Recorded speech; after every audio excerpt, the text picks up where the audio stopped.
That's all he does do. That man is a waste. Bury in the back of my cemetery. Turn he upside down, he face I can see. Look for the strongest grave digger to cover he. Not with the hand, put good fork on he.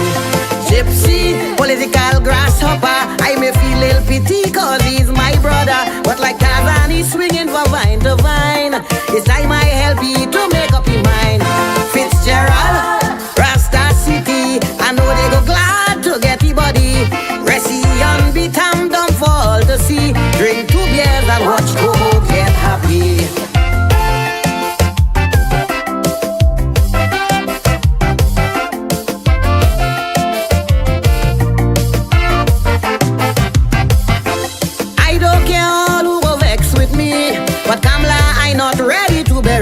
She's a strong, determined woman like me and deserve a chance to run this country. When she in power, I don't go hungry. And Calypsonian does get big money. She don't deserve no spot in my cemetery. I putting she in the center of the city. Paula, you too damn lazy. You sit on a throne while women die daily. You deserve a nice spot in my cemetery. All you do is just collect big salary. You disappoint me with your racial tongue, you like you can't see. Your barber does trim you with weed waka. All day all you do is Sushila.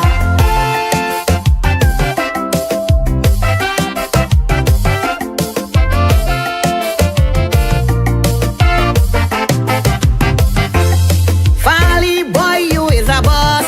I celebrate with you when PNM lost. One day you must come bust a line with me. We gon' knock a glass, make myself happy. I yardy that what you is to me. A grassroots man, stand up for country. I will stand by your side and watch you at work. Or if you falter, you're going to get fucked. Watson, what is wrong with you? I thought you and Fally would have stick like glue. Boy, shake the man hand and tighten that space before PNM come back and win that race. Shamfa, one twist sacrifice. Yet every week she have new weave, man, she living nice. You and the cold pot man resemble and strong. A bum seated bread and you like a tongue.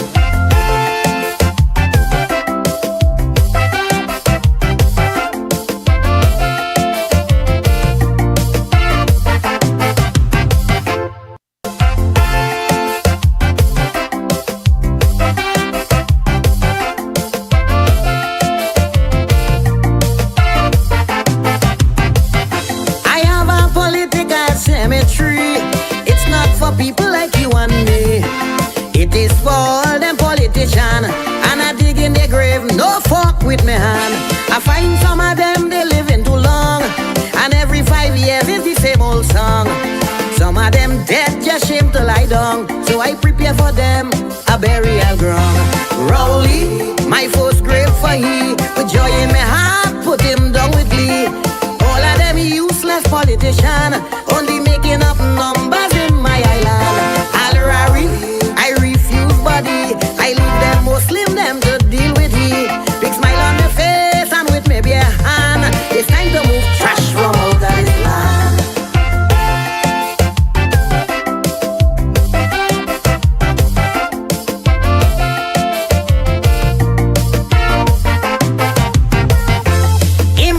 Taking my time with he, I personally will prepare his body. Make sure he have a sardonic grin on his face. That's all he does do. That man is a waste. Bury in the back of my cemetery. Turn he upside down, he face I can see. Look for the strongest grave digger to cover he. Not with the hand, put good fork on he. Gypsy, political grasshopper. I may feel little pity cause he's my brother. But like Tarzan, he's swinging from vine to vine. It's time I help you. This is douglAR politics, yo. douglAR politics. Listen, douglAR politics, yeah. douglAR politics. This is douglAR politics, yeah. douglAR politics. This is douglAR politics. douglAR politics. This is douglAR politics, yo.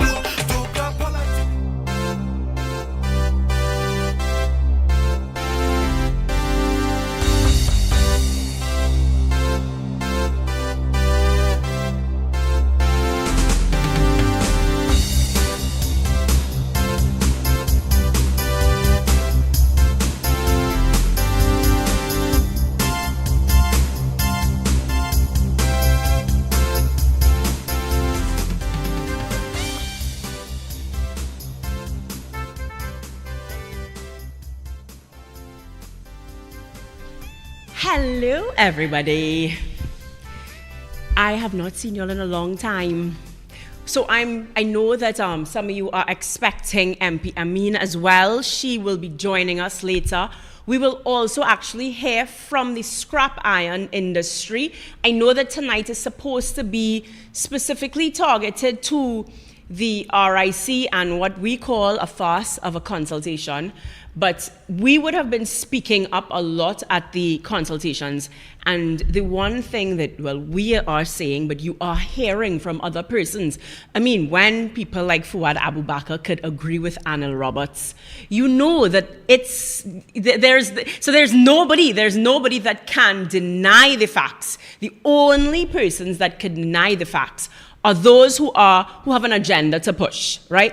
So we're going to bring the some persons from the scrap iron industry. They are unemployed. So when you talk about the 125,000 persons who have dropped out of NIS, you now have to add 25,000 persons who, because of the closure of the scrap iron industry, they are also now out of a job. So there are a lot of people out of a job. Actually, I could, Valmiki, Archie, is that Valmiki? Where did I see it, boy? Actually, I think I know where I see it. Hold on. Because he actually gave a figure which sounded even higher. And so the title of this article is Investors Could Relocate If Electricity Rates Increase. And of course, we know that under this PNM government, we are already seeing negative foreign direct investment. What does negative foreign direct investment mean? It means that we are losing more investment than we are getting in. So that's not a good thing. It means that people are, and we would have seen Massey setting up all over the place, right? So we are losing investment rather than attracting investors. And we are seeing that the UE economist, Dr. Arjun, he has literally said investors could relocate if electricity rates increase. So he's signaling again, this is not the time right now. I mean, apart from crime is out of control. We would have seen a lot of business chambers come out and say that crime affects business. Crime affects tourism, but crime affects those persons who want to come in and set up in Trinidad and Tobago. If you have the US putting out travel advisories, etc., then those things directly impact their decision whether or not they want to come and set up in Trinidad and Tobago. So all of these things are just compounding on each other. And we are seeing that this economist is saying this increase is not going to be good for the economy. So he said it on several levels. He's speaking about, investors will leave. And then, so I want to talk, because I know he quoted a figure. Where is the figure, boy? Right. Arjun opined that the rising prices will also encourage more workers to clamor for higher wages, as over 220,000 employees in the registered labor force earn less than $6,000 per month. Okay, that wasn't about unemployment. That was actually to correct Mr. Glenn, who, if you all are paying attention to the RIC consultations, I mean, it's a pain. It really is a pain. The amount of times that he contradicts himself, you really wonder if that Balize juice have some kind of Pinocchio serum in it or something, I mean, maybe we should put something where their nose grows or whatnot. But the lies, it's you're being streamed on Facebook, right? You're in front of everybody, and you start off with one thing, then you say, well, no, that's not what I said, that's not what I meant. So you almost feel as though you're wasting your time. And sometimes I wonder if these people do that so that we do stop attending, so that citizens get frustrated. It's like this learned helplessness. You sort of feel like, well, this is hopeless, it's making no sense. Them going and do what they're going to do anyway, so why are you wasting your energy, Marsha? Why are we wasting with gas? Because we know fuel prices are real high. So I sometimes wonder if that is a strategy that they use to force us to just throw our hands up in the air and say, well, this is not making any sense, so just let them do what they want to do anyway. And I mean, I'm going all over the place, huh? But we need to stand against that. We need to stand against that behavior of, where they make us feel so exhausted, because it's one problem after the next with PNM, huh? But then these consultations, literally, I mean, there was one point where I kind of just slumped down and I went, whatever, because one minute when MP Padarath quoted the Section 58 of the RIC Act, calendar say, well, no, we need our lawyers here. When I quote Section 6, all of a sudden, because Mr. Khan say, well, no, I am challenging that. That's not what it means. So I said, but wait, I thought you all can't speak until your lawyer here. So we could quote the act, because when MP Padarath quote the act, calendar say, well, she ain't speaking to no act. Don't quote no act. We're not speaking to no act. She can't reply to no act, because if the act is quoted, she need a lawyer, blah, blah, blah, blah. In next breath, can replying. So even within their little head table of two, they cannot make up their mind whether they're replying to the act, they're not replying to the act, are they answering legal questions. And then you have TNTech people there. They're not at the head table, but they're all around the room, all over the place. And leaving these, well, I don't want to say poor too, because they're being paid. So sometimes when I say, we want to feel a bit, the persons that should be taking the jamming is Marvin and Rowley, but they're being paid to take that jam. You want to be puppet? Well, take puppet, take jam. But you really get a feeling that it is a waste of time. What I would suggest, though, is that you still need to make your voice heard. Because what we asked, and we asked them that, and they had no answer. You are coming to consultations. So you must have sat down and say, okay, we come into consultations. If we get this percentage of pushback, if we get this percentage of no, then maybe we have to reconsider. If this comes out, if this issue comes up, then maybe we have to reconsider. And we asked them that question, and they could not say. You tell us, what did you predetermine to come out of this consultation? That if you heard, if 99.9%, because we know PNM stooges is going to come, they're going to pay people and plan people and say, listen, go in there and say, yes, we agree with the rate. Okay, apart from them, because PNM cannot pay all the Balize money that they have, they still cannot pay 1.4 million people to come to RIC consultations and say, yes, no, whatever, right?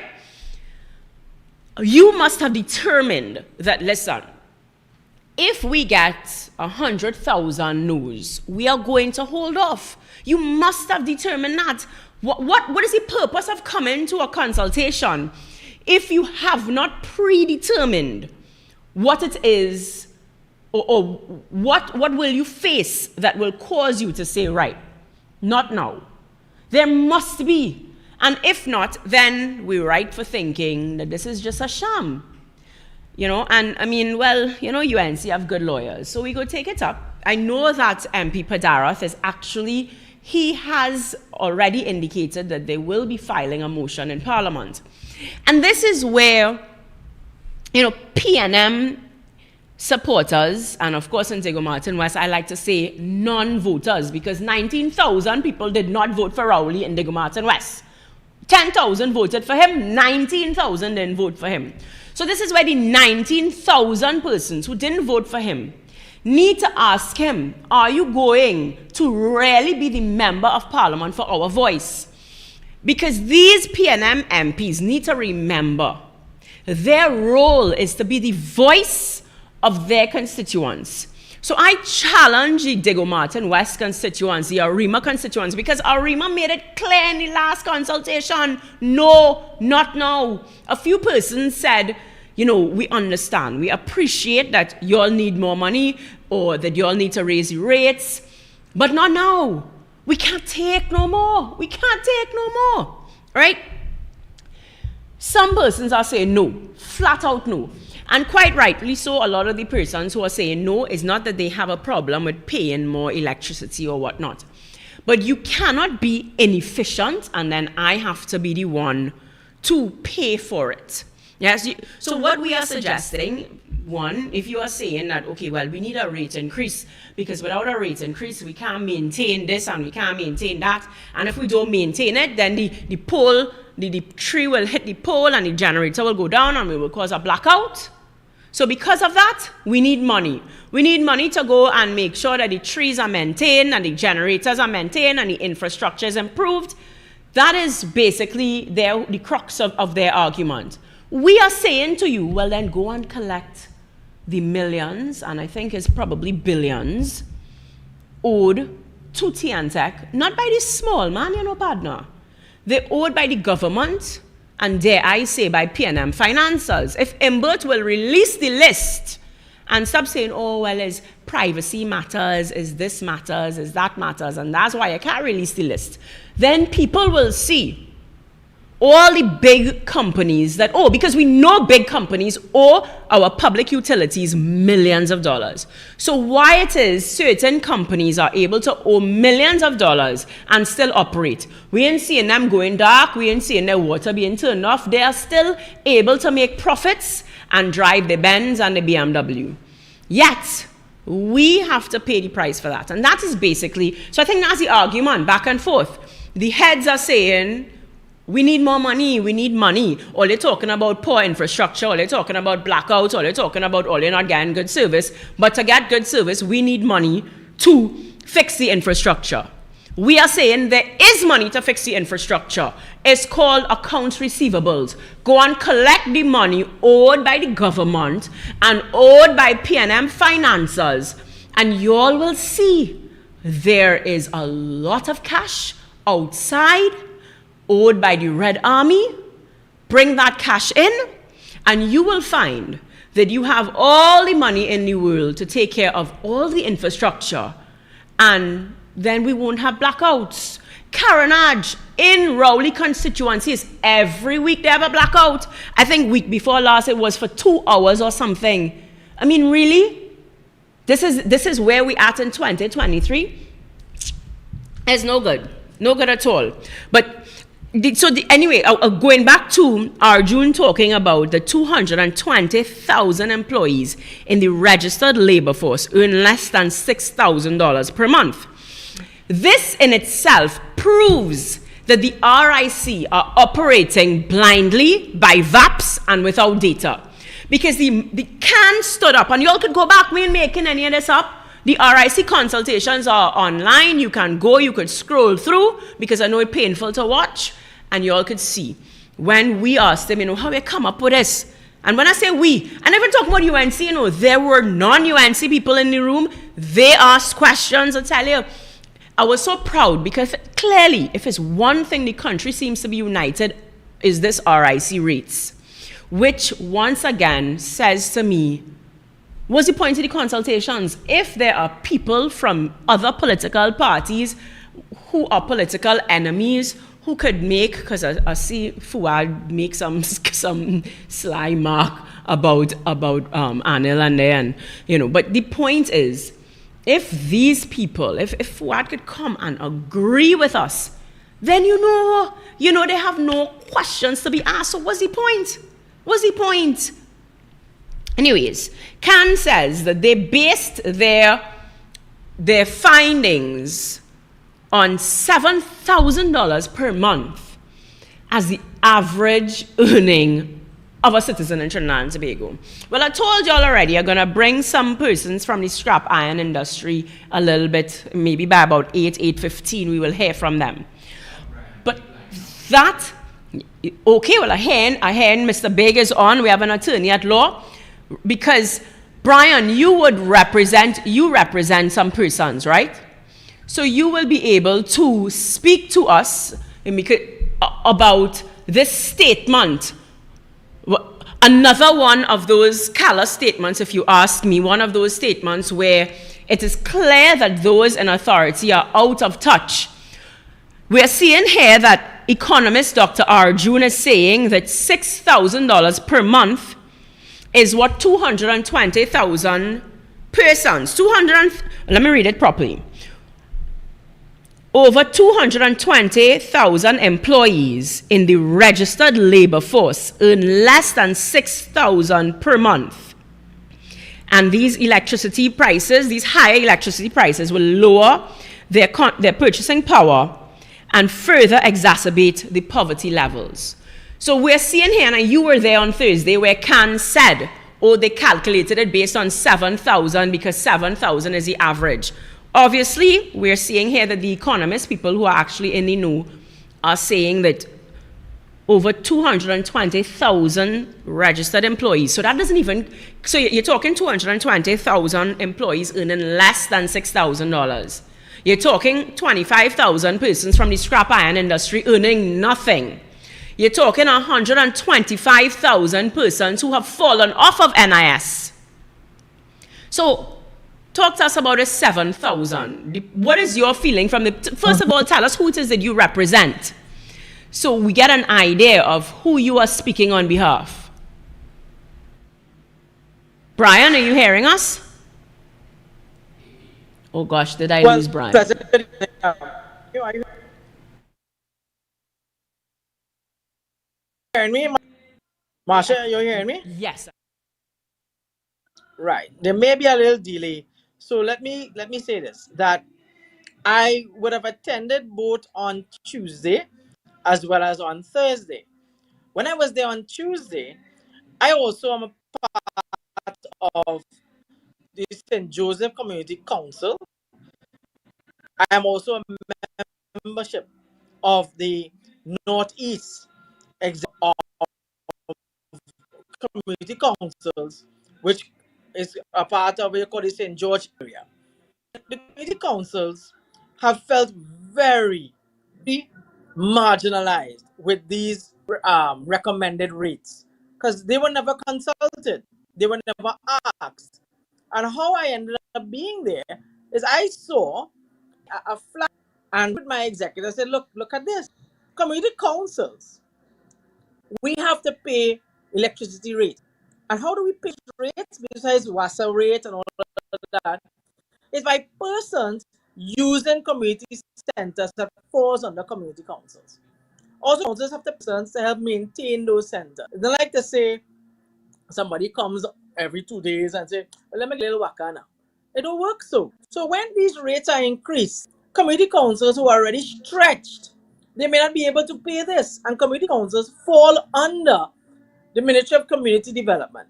And when community councils cannot meet to their mandates, especially with the management of a community center, community councils eventually, they lose the right to manage their community centers, and a management board will be put in place. So this is what the RIC needed to look at. I as well, I represent a lot of pensioners. Pensioners have indicated that such rates cannot happen. Pensioners right now, Marsha, many people may not know this, but do you know that the cost for medication has gone up? And I don't mean CDAP medication, because a lot of our pensioners, believe it or not, a lot of their medication fall out of the remit of the CDAP of what is on the, right? So now you have pensioners have to decide that, do I live or do I pay my bill? Do I pay to get that heart medication, or do I pay my electricity rate so I can watch Baliki Vadu? You understand what I'm saying? Further to that, as an attorney at law, I was astonished to see that the chief of RIC and even the executive director could not understand the laws that governs RIC. I'm a former chairman as well of the Seafood Industry Development Company. My dear, I just asked them on if they understood Section 6 of their act. Not only did MP Padarat school them on Section 58, I had to school them on Section 6. Section 6 allows the RIC to also investigate service providers to see if their service is of quality, their service is acceptable, and their service is um, accepted. And she couldn't answer me. And what she told me, legal That. questions she will not answer.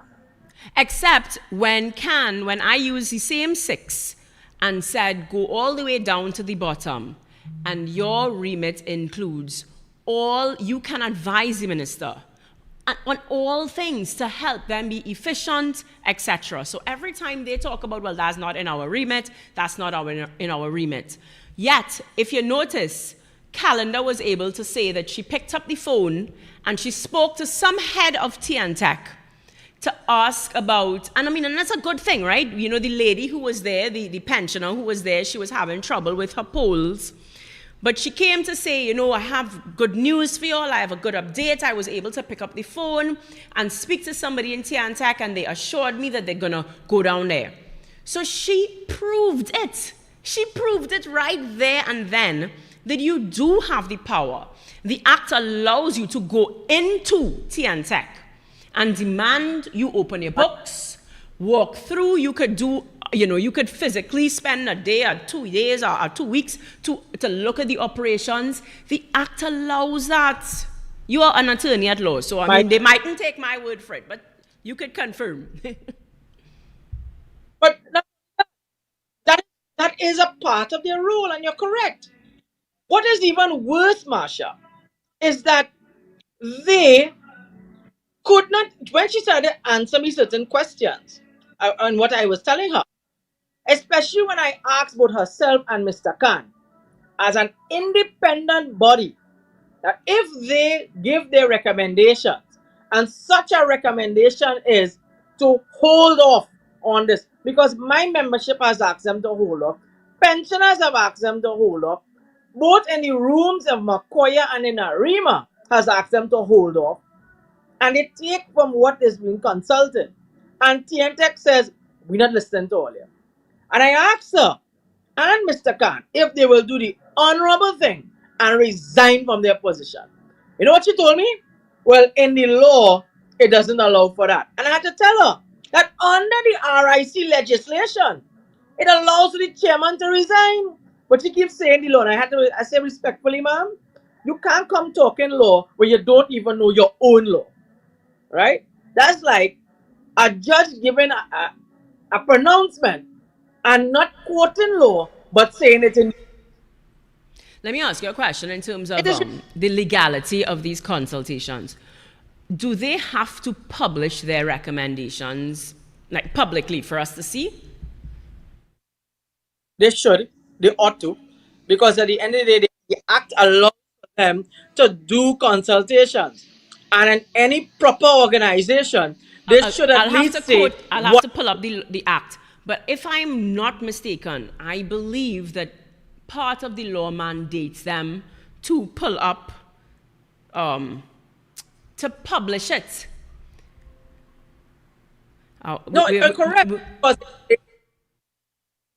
it is a public consultation at the end of the day. Right? Further to that, to also say, Marsha, that these consultations, it's being done by women fans. If I see a flyer in the newspaper of talking about a consultation, we would not have known. Of course. And it is sad that the RI waiting like Nash. And I am calling on to do better with, and also inform. I can tell you, where have CBOs been invited? I can tell you that my branch executive was never invited. The national executive of community councils knows nothing about what's going on here. Why haven't they been invited? Huh? What about organizations, such other groups, right? Where they said they met with TAP, but my mother is a member of TAP. My mother called TAP to say, well, I hear all you meet with the RIC or they talk with all your membership. Agreed. Because my mother had to pay her bill ridiculous. You want to rate, but you now make it now where instead of bi-month, monthly. Let me tell you something, Amash. A lot of our parents knows nothing about online or online paying bills. Right? Many say, look, I don't know about this computer thing, you know. You know what they used to do? Going down, taking the little car, or asking the children to carry them down one neighbor, to carry them down by the place of the pay bill, stand up in a line. Because you know why? They know it's every 2 months. So every 2 months, Tanty and uncle will save the little money to make sure and pay. Because I can tell you, your Tanty want to watch a little Maliki Badu, your Tanty want to watch a little program in the night, which they're entitled to because they have served this nation. So now you're going to put them to line up every month. And cashier is closed at 3 o'clock. So now, in the RIC meetings, we heard nothing about what is in place to make sure that these people will be well accommodated. We heard nothing. I heard nothing. I'm sure you didn't hear anything either. Right? What was even worse is that TN Tech was not even willing to be present to answer any questions. People from Tiantek there, you know, they're sitting down quietly in the back. I'm concerned as to why they're not on the head table taking jam too. But you know who should have been there, Brian? Not Tiantek, you know. Marvin and Raul. Oh, well, I want to reach yes, sir. Because those people that you indicated was from TNTech who sat in a corner and laughing and snickering. Those people clearly maybe couldn't even answer a question. They maybe have been as dumb as a doorknob. I say that with all respect. Right? Marvin Gonzalez. Now, that man, I know that man very well. That man was my lecturer in law school. Right? And all I will say to you, Marvin Gonzalez, is please remember that the taxpayers pay your salary so you can pay your light bill. The taxpayers pays the light bill of Dr. Keith Rowley. But Dr. Rowley and Marvin Gonzalez doesn't see the need to give the taxpayer a break. Yeah. It is ridiculous. And I must have some of the persons who came there. Poultry farmer, but yet, I see, well, we talk with some farmers already. But who was these persons? Also commend that they tell them that with a $9,000 from TN, something that guide wire law. It is the most ridiculous law they have. My mother told TN. There was a guide wire in our land. We can write a bill. So when they told her that the guide wire have to stay there because it's in the law. So when I quoted the law to them, that then also the guide wire could be moved. They said they're not moving it. No, my mother told them, she come in with a pickaxe and a shovel. My old mother said she go in and bring a pickaxe and a shovel and dig it out and throw it in the road. It's the fastest I ever see TNTech reach to move that guide wire. So you see what TNTech is doing to the citizenry of this country? Unless you open your mouth and say, I'm going to dig it out, or come to a consultation as an elderly woman and tell them what they have done. Yeah, I see, and what the chairman say, well, I made a call. But when we're telling you what to do, you know what she say? I don't know what to do with that, you know. That alone tells you the RIC. When she made the call for the elderly lady, in that room, remember, just before her, the president of the Fathers Association, Rondell Fields, he spoke about them wanting to charge $11,000 to remove something off of his property, right? Then someone in that same consultation, he came up and he spoke about a $20,000 or $30,000 bill that they want to charge to move the pole that is, when it was land they put the pole. It's his land. He want to build his house. And they want to charge him $30,000 to move the pole so that he could build his house. Yeah. These are things that the RIC respectfully can speak to and talk about. The same way I could pick up the phone and speak on behalf of the lady. Speak on behalf of everybody one time. And you see, Marsha, this is what RIC was not here for the sponsor. Oh, definitely not. Definitely not. I mean, look at the first day. Look at the first consultation when MP Padarath quoted the law, quoted the act, and she stood up there like, so you're telling me you're coming to a consultation. If you notice, they have nothing in front of them. You should have the act printed out. You should have some sort of matrix. What are you looking for? What are the questions? If it is you really came to listen to us, I think, first of all, you should have a poll. We should have a poll ongoing. We live in a technological age. They're supposed to be the government that wants to become digitized. How difficult is it to have a poll stating, one, are you in favor of a rate increase? Yes, no, whatever. You can do it secretly. What size of household, average income in the household, whatever. You now saying, okay, you all have this this thing. Well, oh, that's another issue with their rate calculator. Because remember the lady that said her bill used to be under $300. She's not put in anything. She have no air condition. She have nothing. She's unemployed, so she conserving by force. From the time that the bill used to be under $300 to what it is now, there's one less person in the home. All of a sudden, her bill is more than $500. You had people in the room saying, well, they're paying $55. I spoke to, we did an interview on U97. I think you did the interview right after. And the host said that his bill is less than $300. He said he have dryer and air condition. The lady next to me in the consultation said, well, my bill is over $1,000. So I think now there might be a whole other can of worms opened up with this rate calculator. Are you going to take that rate calculator, put it online, and tell everybody calculate their rate, what their bill should be? Because how is it that all of a sudden you could, this lady saying her bill could go from $300 to $500, and they did notice they didn't take her information, they just kind of bypass it, because they've realized that in the consultation, they are actually opening up issues that they just can't deal with. They did not. This was a farce, Brian. This was a farce. Tick off on a box. It's going to be so. And that's why I say that what we raise with is that the government of the is going there.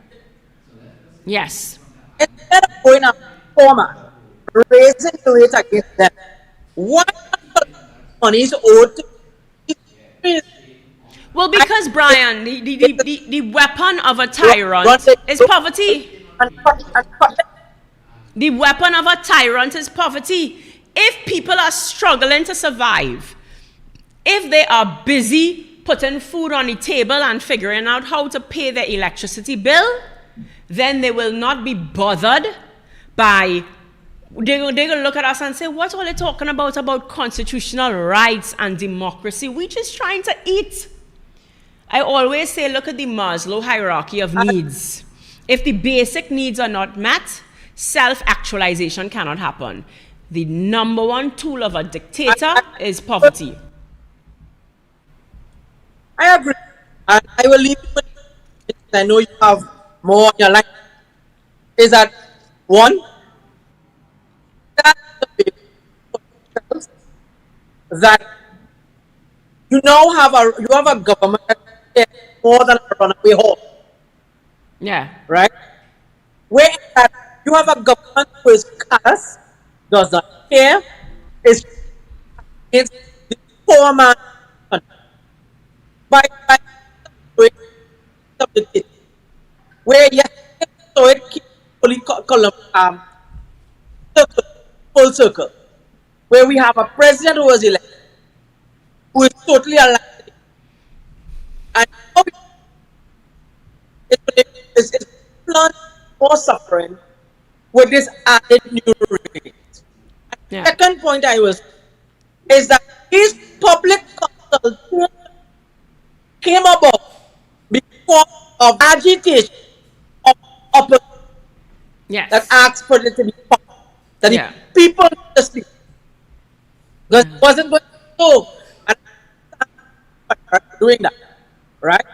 And wherever these consultations are, once they're breathed body able to go, I will find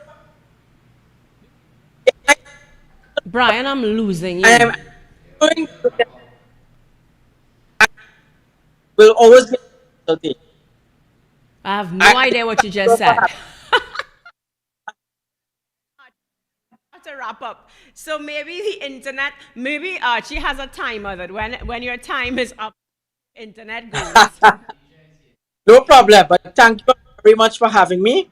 It was always a pleasure. Thank you very much for coming. Thank you very much. I am told that MP Amin is here in the studio. We are not having her virtually. I'm told I'm getting to sit next to the beautiful, fierce, vibrant warrior. Listen, our political leader know how to choose them. I just say it. If you ask me, Well, I think our political leader know how to choose some good warriors. So we're Well, leaving one legal warrior, and we're going to bring in another warrior, MP Amin. Archie, where? She is on, okay, she is on the way up. Okay. So I'm by myself for a little bit again.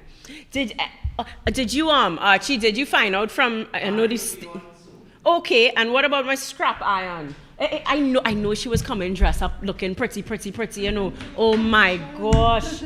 Look, now look, how I supposed to sit down next to her? How I supposed to sit down next to you? For a few minutes. I will stay for about 20 minutes. Okay. And then I have to go back to the reception of the function I was in. Oh my goodness. the Listen, your work ethic. I just don't. You sleep at all? Of course, yeah. When? Because she's always working. They're inducting Anne-Marie Bell Antwine as the Chancellor of UE today. Okay. So Okay. I didn't realize the program would stay so long as I said I would come. But they have a reception after and the leader is there. So I would like to go back to the reception, yeah. Understood. So, okay, so that's her reason, apparently, for why she's looking oh so beautiful, as usual. It's like, does she ever have a down day? Live? Yes, girl, All it's this live. you're talking about. Yes, all this I talking about live. Yeah. So, well, let me take the opportunity to congratulate Ms. Rosemary Bell Antwine. She's the first woman to hold this position at UE, but of course she has a long history and career in UE.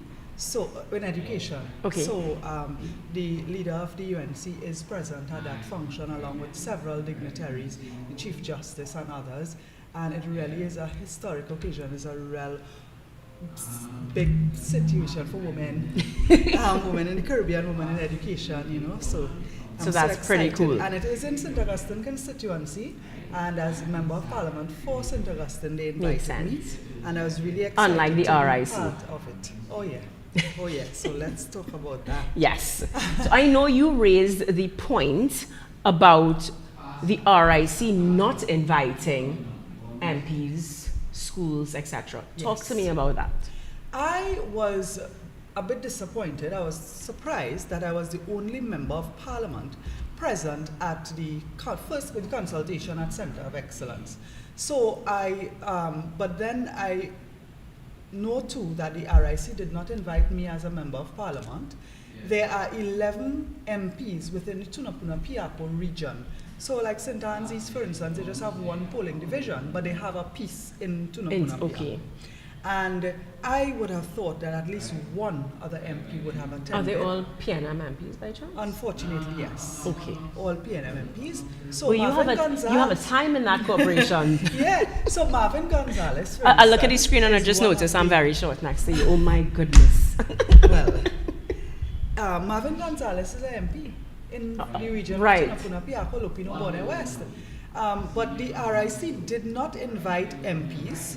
The RIC did not invite the regional corporation and the 16 councillors within Tunapuna Piako to invite their burgesses, to invite constituents.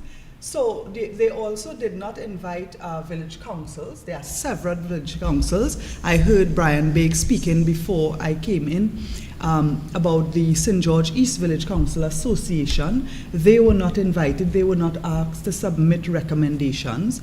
And the people who attended would have seen an advertisement. That is not an invitation. And then when we got there, I mean, I saw the chairman of the RIC speaking down to people, speaking over people, if she was not agreeing with them, you know. And that is something I think that is serious in consultations. You don't operate like that with people who you invite to listen to their views. At the consultation too, I feel it is important. You cannot have one consultation for the region of Tunapuna Piako. Right. I served as the chairman of that corporation, and that region starts on the north coast in Blanchisseuse, comes all the way down to Monroe Road in Cunupia. Wow. And in the east from the Valencia River Bridge to Mount Hope Hospital and Grand Bazaar. Wow. That is the vastness of Tunapuna Piako region. It is one of the largest in terms of population. There are close to 250,000 people within that region.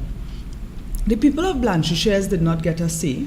The people of many of the outlying areas did not have the opportunity to be consulted.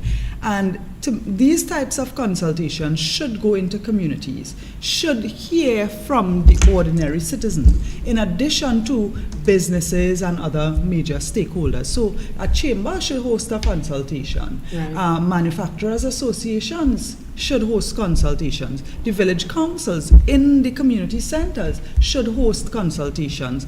Councillors, MPs, you know, should all be on board with mobilizing and involving people in having their say and having, you know, putting forward informed information. Telling people our draft proposal is on our website.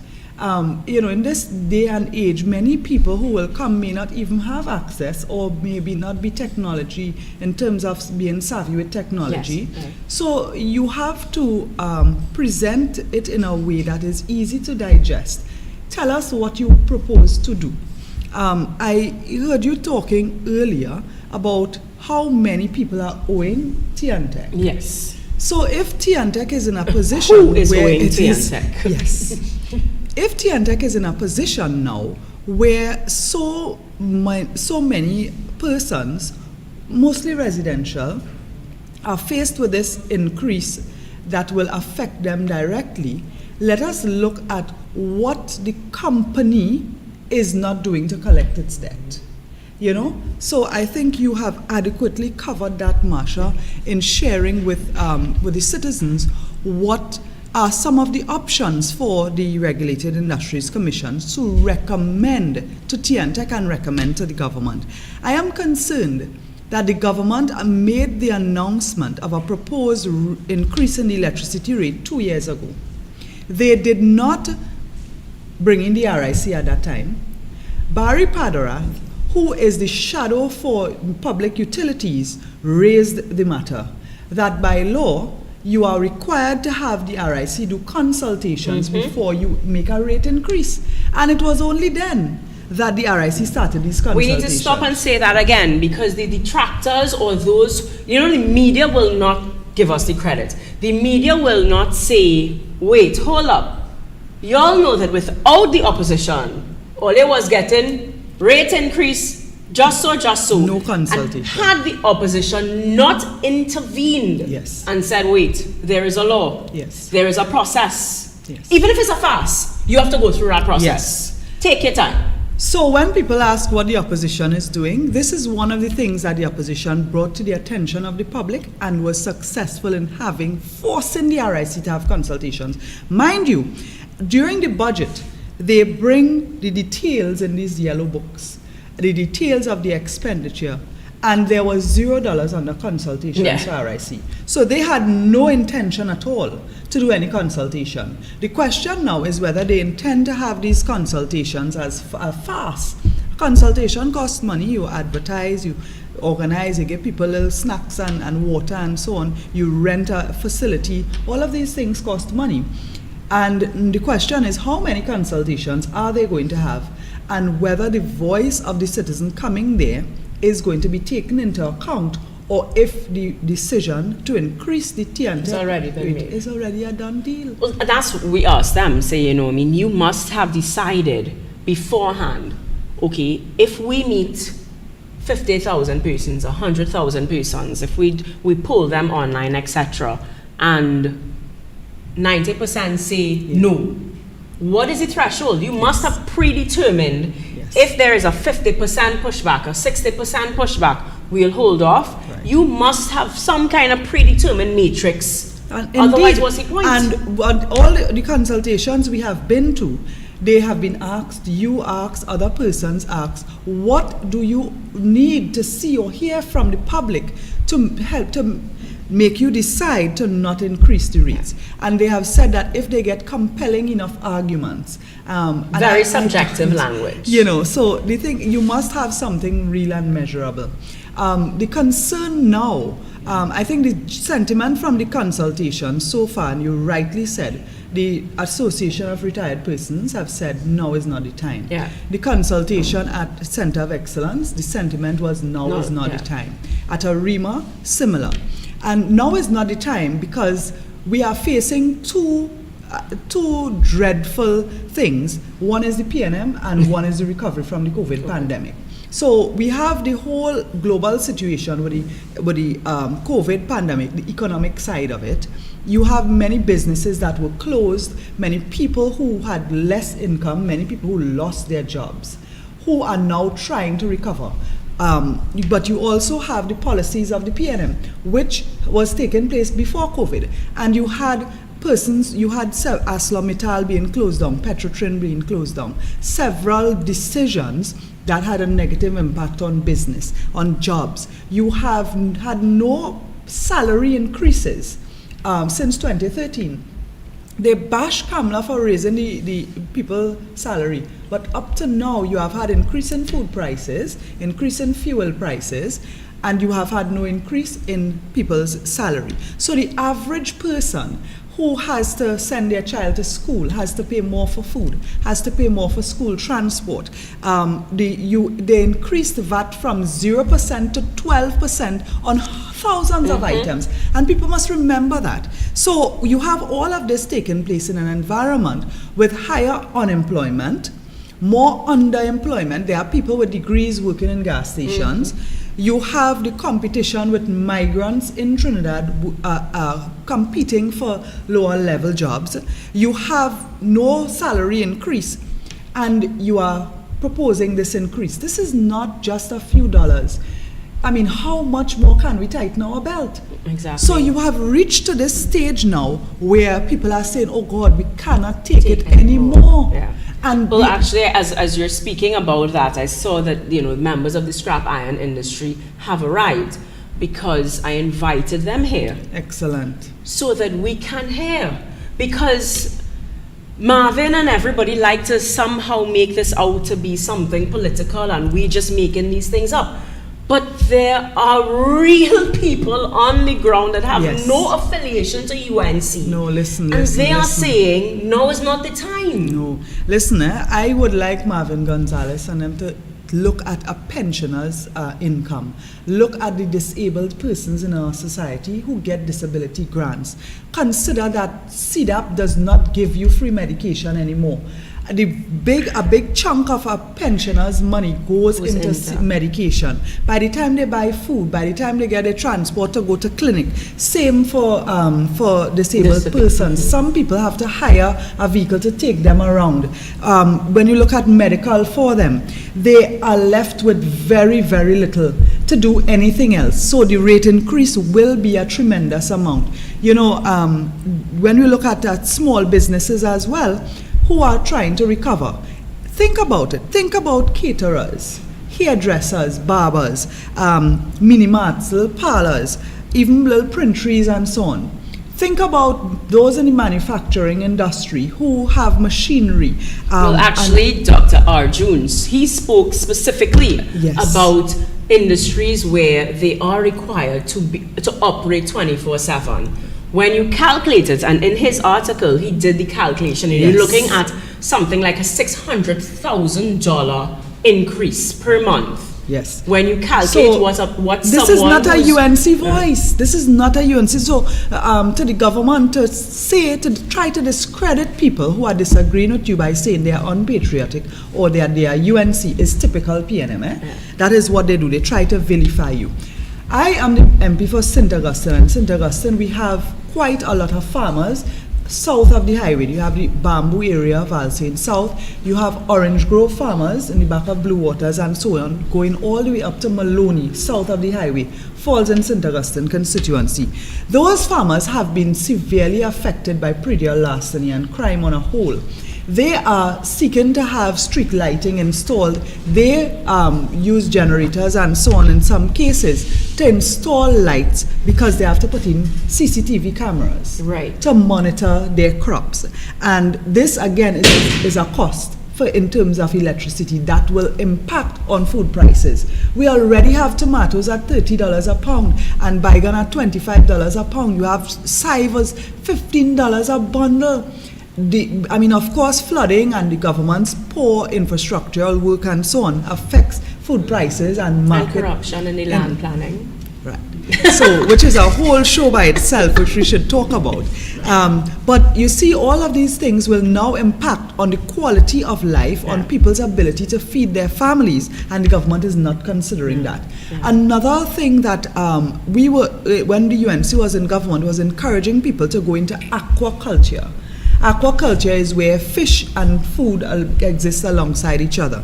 And these systems require pumps and other equipment more electricity. So rather than giving persons incentives to have aquaculture, you are now running them away from the industry. This, of course, again will impact on the price of food and the quality of food. Children's nutrition will impact on their ability to study and their ability to do well in school, or as families to function well. I mean, the stress of a mother to not be able to feed her child, to not be sure of what they could. We talk about healthy living, right? But let me tell you something. Fruit, vegetables, healthy snacks, all these things are so much more expensive than flour. Yes. Let's be straight. Yes.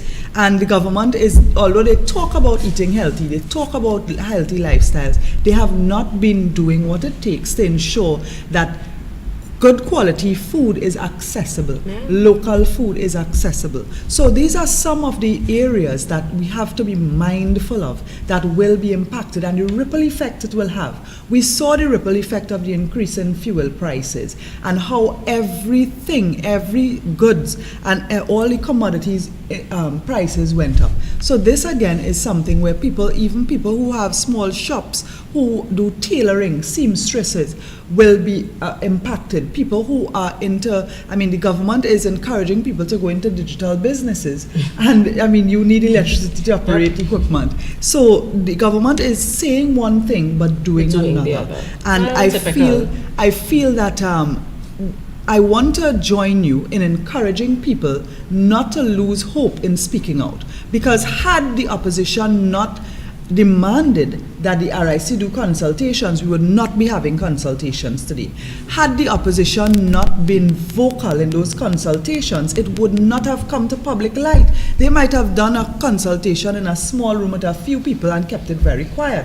So it is important to add your voice. When you go by Woodford Square and the police come to stop you, you have to stand firm. You have to continue to stand firm. Yesterday at the Electoral College for the election of the PNM president, so many people came out and they stood in the rain and the sun.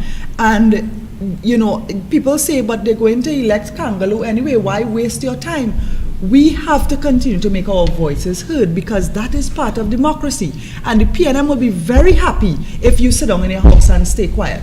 They have been tightening our belts until we can't breathe again, and they will continue, and we are riot yet.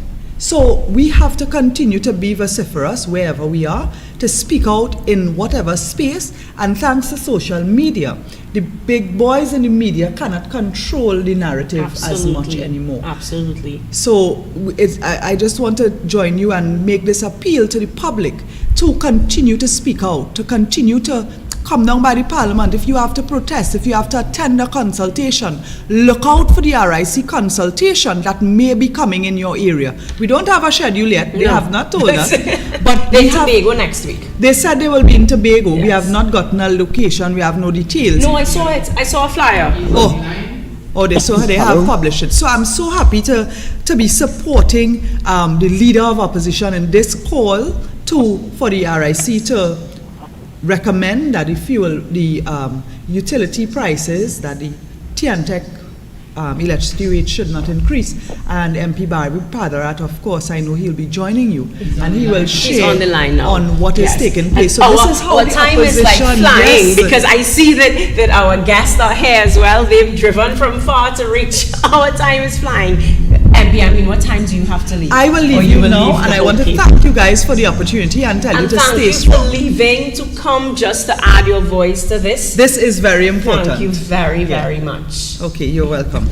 And we have MP Padarat on the line. Guys across there, you will just give us a few minutes just for us to wrap up the RIC matter before we hear from the people on the ground who are saying, not now. Yeah. We can't take any more. MP Padarat, I'm not seeing him. No, he's on. Hello, good night. He's on the phone. Okay. And to your so we're not seeing him. We're just going to speak to him. Yeah, you can speak to him. MP, are you there? Yes, I'm hearing you. Okay. So we leave the final comments on the RIC matter in terms of policy and at that sort of parliamentarian level to you as the Shadow Minister for Public Utilities. Tell us your thoughts on the whole RIC charade. Well, first of all, I have been paying attention to your presentation this evening, and I really want to thank yourself, Anil Roberts, Khadija Amin, the member for St. Augustine, for really standing up in the interests of the people that we represent. At these consultations, we have indicated that we are the elected and appointed representatives of the people, and we are simply doing our jobs. Also, I want to congratulate the UNC and the political leader, Mrs. Kamla Prasad Bisesa, for her guidance on this matter. It was she who prompted us and said, you all have to push for these public face-to-face consultations. It simply cannot be print and electronic. It must mean that people have a voice and that they are able to present their opinions, their findings, whatever concerns that they have in a public forum. So it was really on the urging of Mrs. Prasad Bisesa that, prompted Khadija, myself, and others into action to really have this voice at these public consultations. But you are quite right, Marsha. It is not just us at these consultations. It's not just the voice of the UNC, as the government would like you to believe. I see that the government is very heavily politicizing this issue because they're getting a tremendous amount of pushback. And the thing about it is that even their own supporters do not support a rate increase at this time. So I know Khadija covered quite comprehensively and capably a lot of what occurred at these public consultations. I just want to update the national community through your program that our political leader, Mrs. Kamla Prasad Bisesa, has also advised me to file a motion, which I've already done. It will appear in the order paper in the next coming days, which will allow us in the opposition to highlight the inefficiencies of TNTech and the government as it relates to the almost $8 billion that is owed to the TNTech and NGC in terms of the debt, as well as to raise the issue of halting these the work of the RIC at this time, so that Khadija spoke about the context where we find ourselves. This is coming against the backdrop of property tax, fuel prices being increased 4 and 5 times, massive unemployment, etc. So we too believe that now is not the time, and we will use the avenues that are available to us, both in the parliament and outside of the parliament. We urge citizens to continue attending these consultations and let your voices be heard. And we will do our part inside of the parliament as well. And when the parliament sits, citizens must call upon their 41 members of parliament to vote in favor of this motion that I will bring on behalf of the opposition to halt the work of the RIC and for the government to pay TNTech the outstanding and NGC the outstanding debts that they have in the tune of $8 billion, which is owed to them by the state. So essentially that is where we are as of now.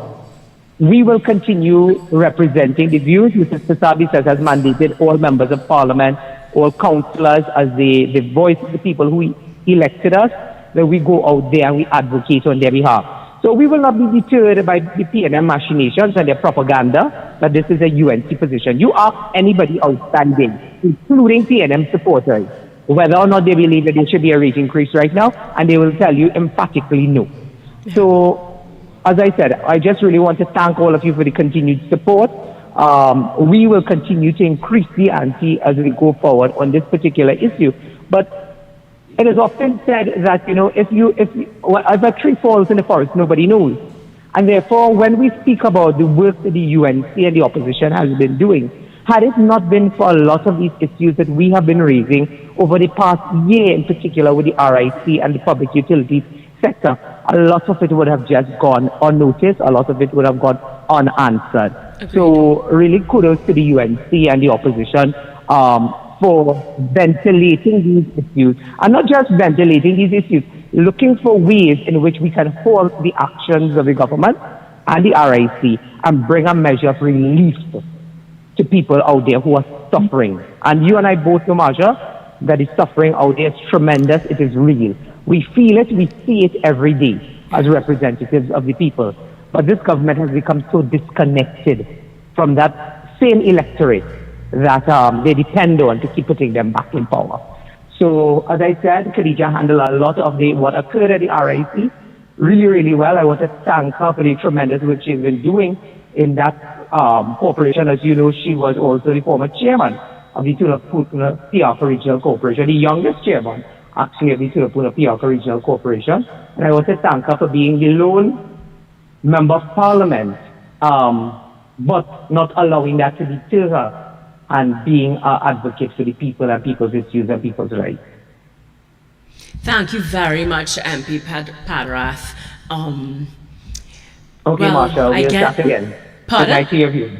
Yes, thank you. Well, you guys heard it, right? Oh gosh, Archie gone. Archie gone and leave me all there. Where Archie gone? Oh, but that's okay. He's left me with the scrap iron dealers, but I don't know if I bring them. You all just want to come and stand up behind me. But I'm also hearing an echo. I have no idea if you all are hearing an echo. This reminds me of the last time I was on douglAR Politics. They leave me by myself to try to figure out all the technology. Will we go to them? Oh, they're quiet. Oh, they're coming to be quiet on my show? Oh, they're looking shy. Where if you see how shy they're looking across there? Anytime you're ready? Listen, where to find them? I find, or they will just come, at least one comes sit down close to me or something, right? So let me just introduce who our next set of guests are. I have no idea if you all of the online audience are hearing an echo. But anyways, we move along. We have, if you don't, I know Parliament might be difficult to listen to, but the lower house debate, I mean, Senate was also very good, but you got a lot of information in the lower house. The lower house debate on the scrap iron bill was phenomenal. You could put it on double speed and you could kind of run through it if you want. Definitely pass Heinz, his own is useless anyway. But I'm going to raise something, and maybe the scrap iron people will tell me if I'm just being a conspiracy theorist. You see all this crime all this church bells stolen and everything. I mean, I'm not saying that it's not a serious thing, huh? But when I looked into the scrap iron bill, and actually the reason I had to listen to it and go back to it and whatnot was because I had to write an article for the checklist. And that is when I really perked up and said, what is going on? And got to check out the bill and everything. And I said, this is absolute madness. So I did do a video on TikTok, but everything else took over. And I don't know if, I mean, I try not to insult citizens, but maybe it's because it hasn't hit our doorstep. And that's why we feel as though we're not taking it on. So, the media, now that I've looked into it, made it out as though this scrap iron industry is one criminal industry. And they push that sense of that agenda. And, you know, when I started to look into it, it's almost like, okay, well, you know, I mean, human trafficking, people that sell organs on the black market, well, it's best we just lock everybody up inside. The answer is not to close down an industry because a few people steal, and technically stealing is already against the law. So you really didn't need a whole new law to stop stealing when you think about it. But anyways, and I looked into it more and more and more, and then I found out that there is a certain PNM financer who's applied for a recycling license.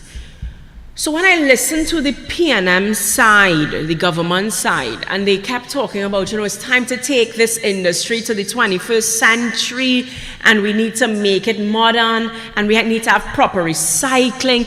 I said, but they are just creating the perfect narrative for this particular financer to come in and say, oh, look, we've modernized the scrap iron industry. And that's why I invited them here. We will talk some scrap iron. We're going to tie it into some of the RIC because the government and the RIC need to hear. They need to hear. Well, somebody can come down from there. Because, you know, when he could just casually say, well, listen, is Me Too facing it, you know, I get the same rate increase, blah, blah, blah, whatever, whatever. As if, no, partner, yes, this is the perfect PNM storm, but you and I, not in the same boat. You in some kind of luxury boats, I in a pirogue. So we want to put it out there, to put it on the record, that all are we in living nice. And this, I mean, I did a video, I would have, well, not a video, I spoke at the RIC consultation. The middle income earner is part of the vulnerable. I see Archie is back. So Archie, can I bring my guests in now? Can they all just fit and we have a conversation? All right, there's more than one, right? Yes, two? Okay, only two. Okay, so I will put my mic there and let's hear from some real Trinidadians, not persons who salary safe, puppet person speaking to make it out as though everything in Trinidad good. What does George Young say? We live in a good lifestyle, Archie? What does George Young say on CNN? Oh, everything honky-dory. We live in good life. Yes? We live in a good life. Come talk to us. How we living? George Young on CNN say Trinidadians live in a good life. Not really. Not really. So this is a space where you could be as open and as honest as you would like to be. It is a pleasure to meet you. Let me shake your hand now. Same. How are you? Fine. So Mr. Ferguson called me, just to tell you all how this whole thing happened. Mr. Ferguson called me just this morning to, you know, say thank you for the video that I did. I never even sent him the video or anything, but, you know, it found its way into his hand.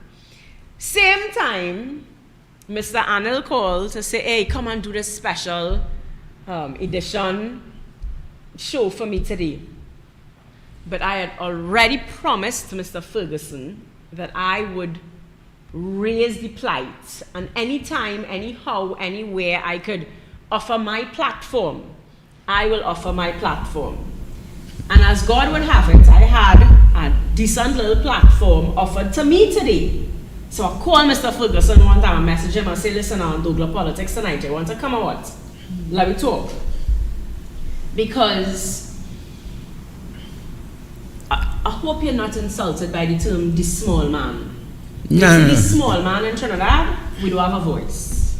At all. We have no voice, and they always want to try to make me out as some criminal, as some something, as someone they call me a troublemaker. They tell me aloud.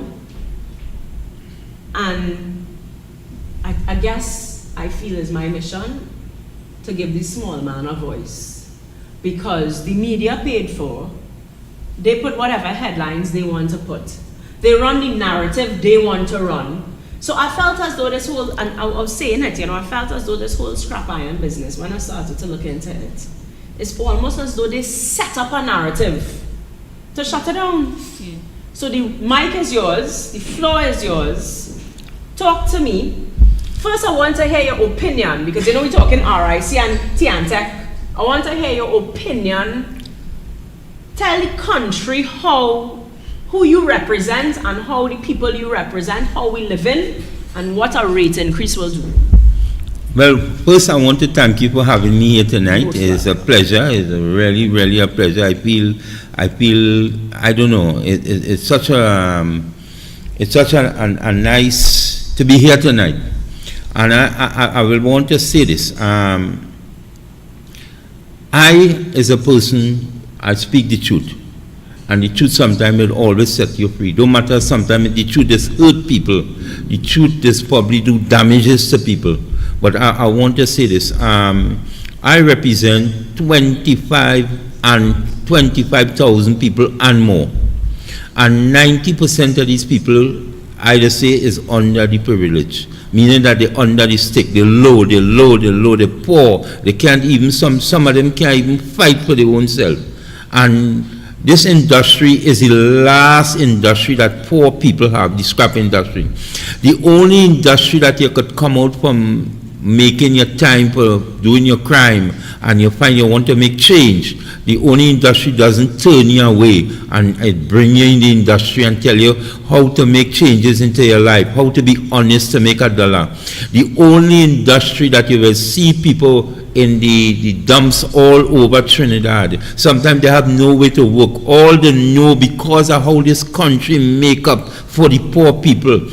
And it don't guarantee your education in such a way that because your mother poor, they can't buy books because before your father's sick or your father died or some kind of thing. It don't give you the opportunity to move on in life. And because of all of that, you buy the dump picking up scrap, which is not bad because all over the world, some of the top countries in the world, recycling is very important, which is to pick up iron and we as the recycling people in this country, when we go to the dumps and thing and we workers go and pick up these iron and these batteries and all these things, if you know what we're doing and helping out Trinidad in saving the water courses, because the dumper powders paying sit down on water which we don't even know, and because of we removing the batteries, because if you leave the batteries there for you, you will be drinking water that could damage your inside, and we remove all these things from all the dumps in Trinidad.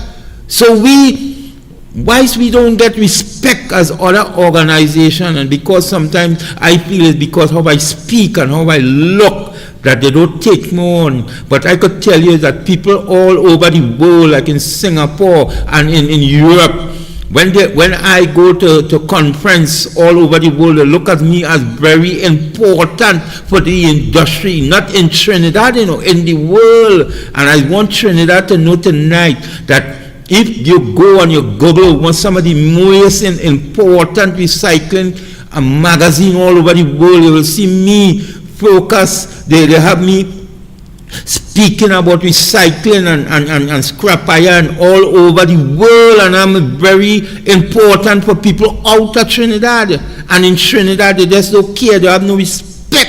Because why? Because it's how I look and how I speak. And I didn't went St. Mary College, or I didn't went this one college. But you know something, I stay away from trouble. And not because I represent a lot of people who probably get tied up in crime. The police never hold me once for no crime. And I represent Trinidad in the highest level. I was national champion of Trinidad. I also was the chairman of the whole Caribbean.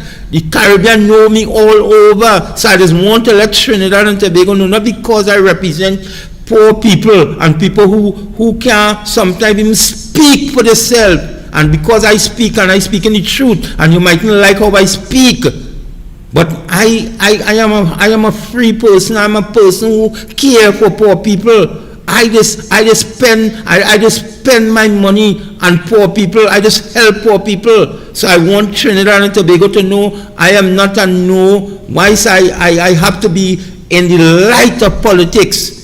I try to be level and fair in what I say. So nobody don't have to say that I am a UNC or a PNM or whoever I am. I am a person who love poor people, love the truth, love to fight for the right. And that is a way to say I do not like the way they shut down this industry, and it's because Trinidad and Tobago don't know and they don't understand. We make all the necessary move and things that we could do as an association. We talked to the government, we told them it will get so. We told them if you see how Trinidad is that people can't get employment. If you fire people from Petrotrin, if you fire people from all different organizations, a lot of people will come into our organization and cause mischief. Some of the people, but majority of the people in this industry like to work honest, like Nancy. And I will want Nancy to give his story before I could talk more. I will really want Trinidad and Tobago to hear Nancy's story. So before I could talk anymore, I would like Nancy to speak. Please, Nancy. Mr. Ferguson, you spoke about collecting scrap and stuff. I just want to chime in with a story, because as you say, Trinidadians, you know, we will see something and you don't really understand. I wrote a book that required me to interview a lot of athletes and businessmen, etc. If I can, you can too. And I remember interviewing Stone John, and he spoke about collecting bottles. And that was something back then where poor people collected bottles to be able to live. And his friends used to collect bottles. That was their way of supporting, to be able to buy his first boots, to be able to pay for football training. So when you look down at these kinds of things, the same people that you want to put you on the map, put Trinidad on the map, it was industries like this, where you pick up a bottle and you sell it. And you know what's funny? Selling bottles and stuff is not a big thing anymore. Why? What was the history of that? Don't we now have some big fancy person take that over, so you're not seeing that anymore? No, yes. When you think about it, 20 years ago, bottle collection was a thing. And now, I support all of a sudden, is a big fancy way of happening, and the small man can't just go and collect a bottle. It's not as popular anymore. So we're going to hear from Nancy. Nancy, you are a collector. Explain to us, what is a collector? Well, I go around picking up scrap. Doesn't be in the dump, but I choose my places where to go. Where do you choose? Like how? Right. How do you? Like I go around in the village. Certain areas I go, where? Because I'm a woman, so where I go in the around village? Where in okay, like in Trin City. Okay. I go in Trin City or 500, Edinburgh 500. I go in little areas where I know I can move around because I'm a woman. I would choose wisely in how to move around with this, right? So it's just my husband and myself.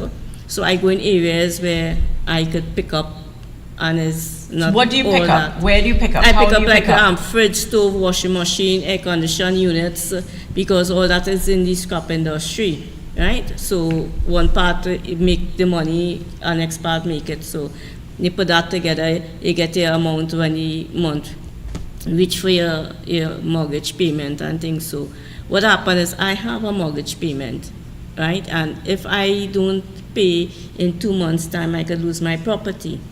And when they was going to close down this this industry, they said, we went to the Prime Minister on live in the conference where before they said they was going to lock down, to ban the scrap iron. And I plead with the Prime Minister and the PNM, whoever was there, that not to close it down, because if I don't pay in 2 months' time, I could lose my property.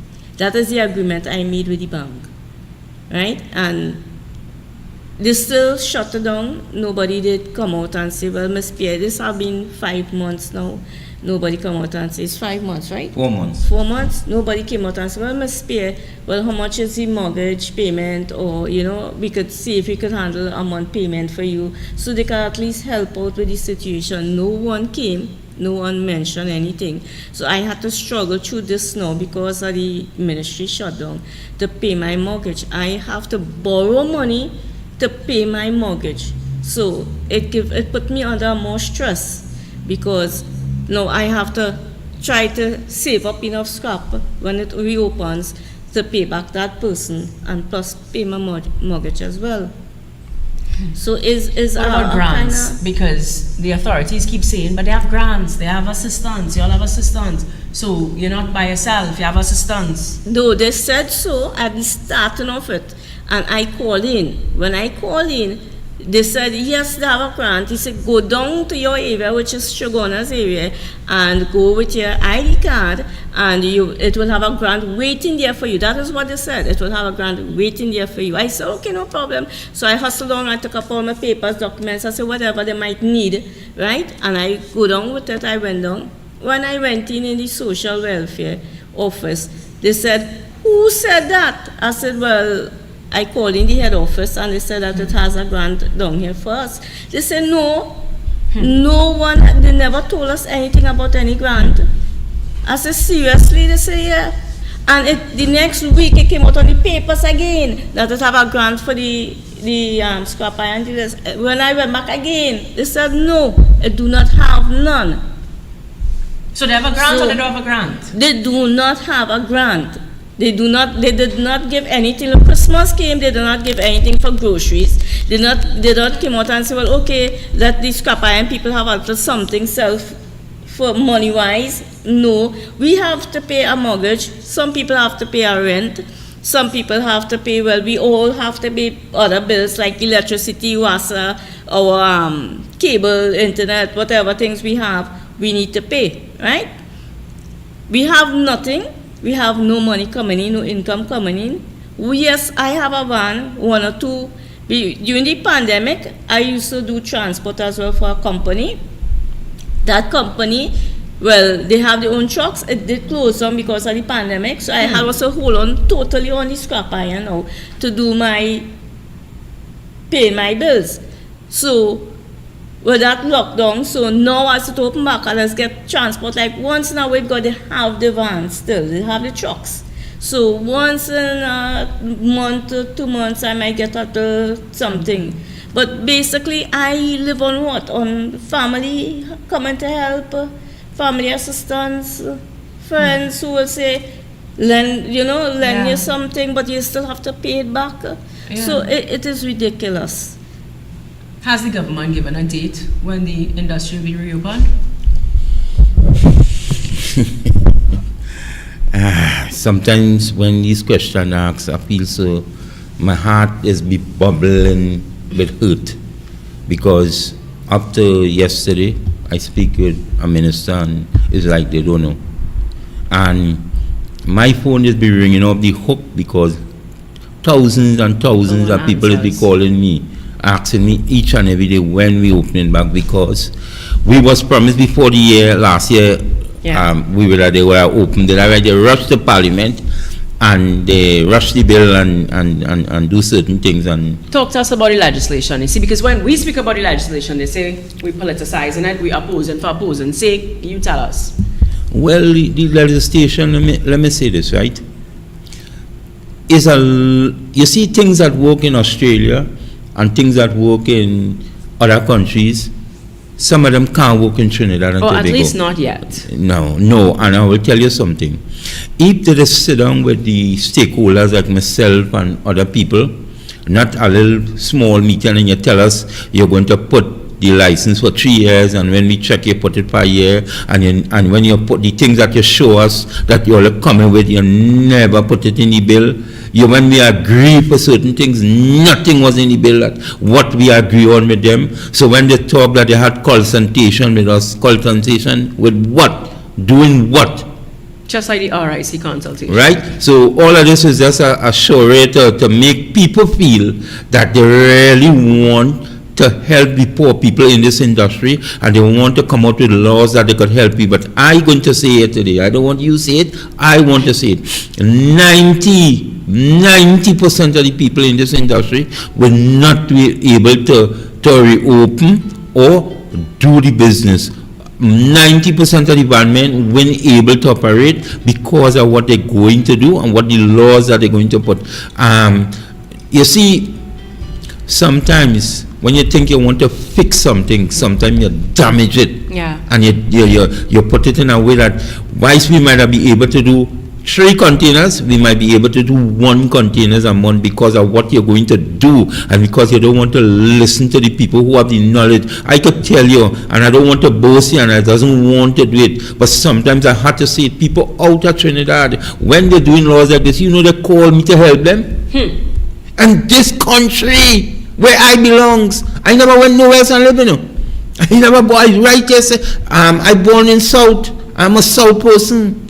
And I could tell you I never move and go nowhere, not even 5 years or 5 months. I travel all over the world and I come back right here. Do you feel that we failed you? The government has failed you? Yes. And I'm sorry, I didn't want was to walk with some of these magazines for you all to see how they have me out of Trinidad, how important I is in out of Trinidad. And I'm telling you, because I will watch the recycling thing, and I will take the recycling and take it and bring employment for Trinidad, bring in foreign exchange. I have an idea that I could take this country with this recycling and take it and do plenty for Trinidad, because I just tell people I eat scrap iron and rice each and every day. I eat scrap iron and recycling every day. My head have a way that I could take recycling and take this country and take it into a different level. The programs and the ship projects and all these things I have for Trinidad will bring Trinidad a #1 map, because I have people from all over the world come here to me to talk to me concerning projects and how to do certain things. So I have some knowledge in my head about the recycling things, Trinidad and Tobago, that all you will dream to understand. And if you all listen to me, and I have a program one of these days that I could tell you I could take what would happen with big ships, them cruise ships, what's going to happen in the next 2-3 years. That is why we're doing ship projects. If I told you what's going to happen to the steel industry in the next 5 years is more than $200 to $300 billion, and it will go into $1 billion, and that money will trickle down to Trinidad and Tobago, and we will, because of my leadership in this industry, we could take it and bring it to our industry that a lot of people that already money that already spending for public assistance, I will take a lot of poor people off the street and give them employment, and the crime will stop. The crime will stop. Not hand out. Right? I'll have to stop you there, because that is something that we believe in. People talk about UNC, PNM, the same thing. I say, no, there are 2 fundamental differences. PNM believe in you lining up and handing your grant. Yeah. UNC believe in creating programs where you could earn your own money. Yeah. And I remember Senator Naked spoke about the scrap iron industry, and he said, you know what this industry is? It's a second chance industry. And that is something that really I mean, I have an uncle who has come out of prison. It is difficult. And he's very intelligent, but once you go in, and people who have not grown up, I grew up in Big Yard, people who have not grown up in the, I don't want to say ghetto or at-risk areas or whatever you want to call it, however they stigmatize it, but if you have not grown up where the system is against you, you will not understand. And when people talk about, but look, this one make it out and that one make it out, that is 1 in a million. So this industry provides an opportunity for those who not into the education. Not everybody cut out for that particular way. Yes. You know, they have sensory issues that our country, we ain't ready for that. For the autism and all of that. So there may be children that, oh, why they getting on so, why they acting out so, because we haven't even reached to diagnosing those kind of things. So there are some children, they don't fit into that system, box. they don't fit into the system. So no. These kinds of industries give you a way out. They give you a way out. And I could tell you, the amount of people that came out of jail, and if you see they have good family, they have their wife, they have their children now, they build their house because of this industry. You see? And a lot of people don't understand. We don't get a dollar from the government, but you know what we do every day? We talk to these people, and let me tell you, let me just give by my place where I am. People who can't get food when they come, you could come. Look, she's just coming to my yard.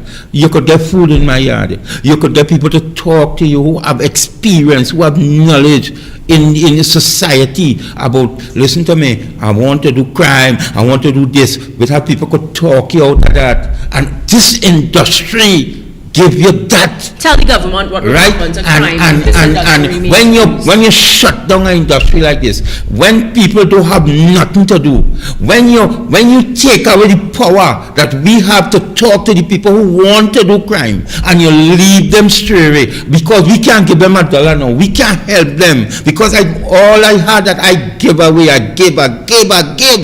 And the thing about it, I have no more to give, because you have me 4 months now that I continue, and what I could do again. So what the thing is about now, the people and them will turn to the people who want to be involved in crime, and when they want to feed the family, and this one gave them a dollar, but I had to go and do this crime for them. You can't understand, the crime rate will raise, and I told you all that when all you shut down this industry, the crime will go up.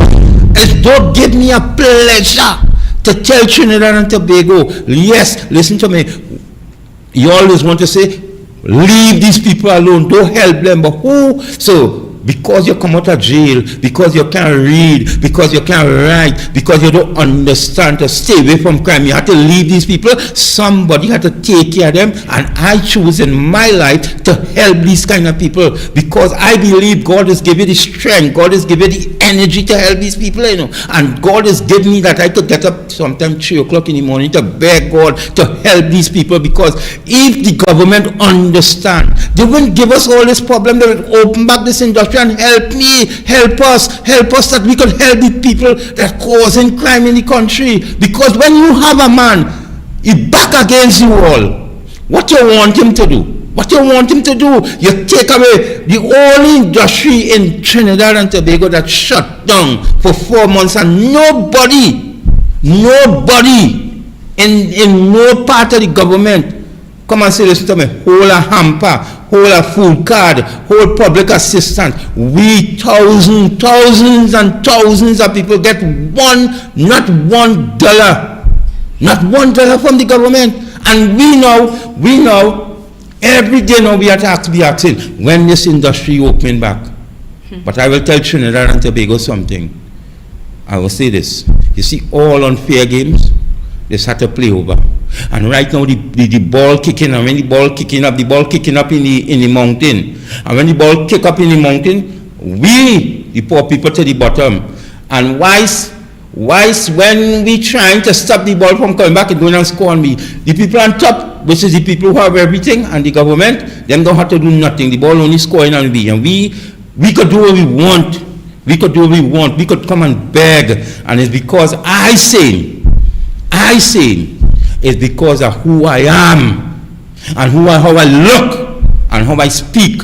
But I speak in a way that the people on the ground could understand me. I could speak nice, I could speak, listen to me, I could learn to speak nice, You know why? Because I have a head about a level head. I could talk nice talk. I could talk beautiful talk. I talk in the talk that the people will understand me. Because when I say rot, or I say we could die, or I say listen to me, they're rubbing me, they don't care about me. They understand that. But if I start to talk a language that they don't understand, that is why they always want to put people. God always put people that the people would understand. I could change. I could change and speak in all different language. Because I travel all parts of the world, I travel all parts of the world. And I know how to be a leader because I know about this. And you all know that. You all know my record. My resume is very high. But what I do and do is successful. But the thing about it, why are you treating this industry so? Why are you don't care about this industry? Poor people suffering. Poor people can't even pay the bills. Poor people can't even send their children to school from since they closed them, I could carry my family. I could carry it. Have a whole, the dump road in Arima, every single body on every side do scrap industry. If I start to carry you, and from Tuesday, we're going to start to release people talking about how they're suffering because of this government. People talking how they're suffering about this government. And I say, let me tell you something. It's just a matter of time.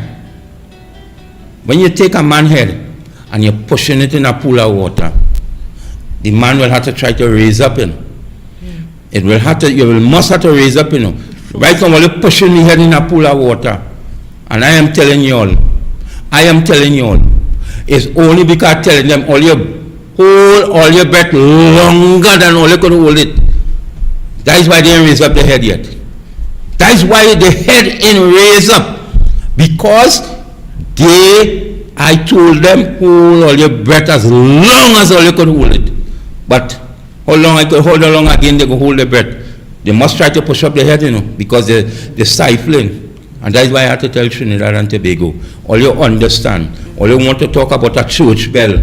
When they go in temple and they do all kind of things, nobody has nothing to say. Temples is be vandalized. They take a bell. I went by the church. You know what the people by that church tell me next door? Because you know why? I'm a leader, so I go to see what goes on. Because I don't take Trinidad, because Trinidad is just going out bumping. The people close to that church, they say they never hear a bell ring in 9 months. 9 months. And when I do the investigation, the bell was never, the bell was on the ground somewhere. So it could have been anybody moved that. It didn't bound to be a scrap man. And I am not saying it wasn't a scrap man. Well, what we have said that. We have spoken about enforcement of laws, etc., right? Stealing is a crime. That's the bottom line. Yes. Vandalism, all these things is already a crime. So the TTPS need to get their act together. The government needs to get their act together. They never enforce the laws. Enforce the law. Resource the judiciary so that investigations, etc., can happen and prosecute the criminals. I don't think you have a problem with if somebody's acting illegally, prosecute them. No. We are way we're getting not way. I jump out. Yes, I know, but I know that this is something that you're passionate about. Yes. So I wanted to give you the time. We're so happy that Archie own his own thing. So no radio station to kick us out, other than Archie not going to sleep. And know that something. Yes, go ahead. We never wanted handouts from the government in the first place. The scrap iron people was working, maintaining themselves. Never went to the government for no handout. So everybody that remained there without anything now, the government now have us to say, okay, we depending on you now to come to give us something. Now we on a handout list. Put me in a position to depend on you. But the thing is, they're talking about the crime with the scrap iron industry. It have the police and them doing a lot of crime. Why they do not lock down or say something with the police? They will say, no, that is a industry that you can't do that with. The Coast Guard, they in a lot of things with the Coast Guard as well. They're doing a lot of crime in it as well. Do they lock their tongue or ban it? No, because they have to keep it open because they So say fix that well, right. Exactly. So why you can do that with Same the scrap thing, iron yeah. industry? Because Well, it's a very big industry. I use organs, you know, human trafficking. Yeah. We have human trafficking. Yeah. Do you tell What everybody going stay home? No. No, you have to put things in place to fix Right. it. It's So that simple. why lockdown? Yeah. Because this industry help all the people who they take away the jobs from thousands of people, jobs from the closed down Petrochin, other places, thousands of people, hundreds of people, and thing they say was loss of jobs and thing, right? They hold on to the scrap iron to end up going on to move on with things. But it's not just only these people who by the dumps alone. It have a lot of people because I go around to houses and they as well wait on people like us to come to get out to $50 at $150 for the things they have keep up inside, and it's people with big houses and It's things. a service. Instead So, of paying somebody right, transport to take it, right, you paying me to take it. right. So you getting makes money, sense. right? It So makes sense. right. So you getting money. So it was a whole big industry throughout the whole And of Trinidad and Tobago. It's the whole world. Makes It's sense. not Trinidad and I Tobago want to say this. alone. I want to say this. You see, we just said it. Getting to, you see, my somebody wasn't taking it on. We were when I take over in 2011, we were work hard with the members in the organization and bring it up and bring it up. Trinidad and Tobago, let me tell you something. The containers and them that live in Port of Spain Port and Point Lisas. This industry, if you didn't know, you're hearing tonight. They send out the most containers out of them to port, and you shut down this industry. You didn't How find. much foreign exchange does this industry earn? Well, they have it. They have it as local dollars as $285 million. I honestly believe it's a little more than that. That's what the Ministry of Trade have to give to the public and telling them they have that. But what I'm saying is that look at the people look at the people this industry employ. It employ the brokers, the truckers, the people that work in the scrap yards. There is thousands of people. The people that even sell us a lot of things each and every day, that work with us. Thousands of people. The people that the vans and them that go all over Trinidad. Thousands of vans. There's not one place in Trinidad you don't see vans picking up scrap iron. Trinidad and Tobago, because there's thousands of people in Tobago calling me each and every day. What I'm trying to get to Trinidad and Tobago, yes, it has some people where come up the road and do crime, do certain things that they ain't supposed to do. But we industry where crime take place is not the only industry in Trinidad. I could tell you the amount of thousands and thousands of cars that being stolen every day. I could tell you that the custom. Could tell you that the drugs that leave in this country, the police find that it had certain businessmen was involved in drugs. They never shut down the drug industry. They're allowing it and still allowing it because the ports and them that they're supposed to fix. Up to now, the scanners and them in working, so it just flowing as normal. All these is things that we have to see about. So the country can't. They're saying that it's only scrap iron involved in crime. The whole country need to fix. The whole country need to take a little view after and let me fix it. Let me find a way to fix it. So when we fix the problems and them. Even in the scrap industry, in the police, in the army, in the custom, and all these places will fix, and we will get a better Trinidad and Tobago. Not about a better scrap iron industry, about Trinidad and Tobago. Go, you can fix this industry. You can put all the laws that to shut it down, but they could still have crime because we shut down for 4 months. Crime stop. Crime stop? No. Crime ain't stop. Crime continue. Crime continue. People can't sleep in the house. People coming in the house and taking the thing. And what we be saying as the leader of the scrap industry, we're ready to help. We're ready to work. We're ready to work with you. All we need you to do with us is just to hear us and work with us that we could make Trinidad and Tobago a better Trinidad. We ain't talking about the scrap industry, because let me tell you something. The scrap industry can straighten out. That's just one problem, because we have thousands of rest of problem. Look here, you have children dropping out of school, and you know what happened? The boys and them who want to do them, they're taking them and they're turning them into gangs. All these things, this thing that we need to shut down and stop. But how you can stop it? How you can stop it? When it have people could serve the country and help in an honest way. But everything, it had to be in a way that we want people who we know to help, people who we don't know. Because I is not a politician, you don't want to help me.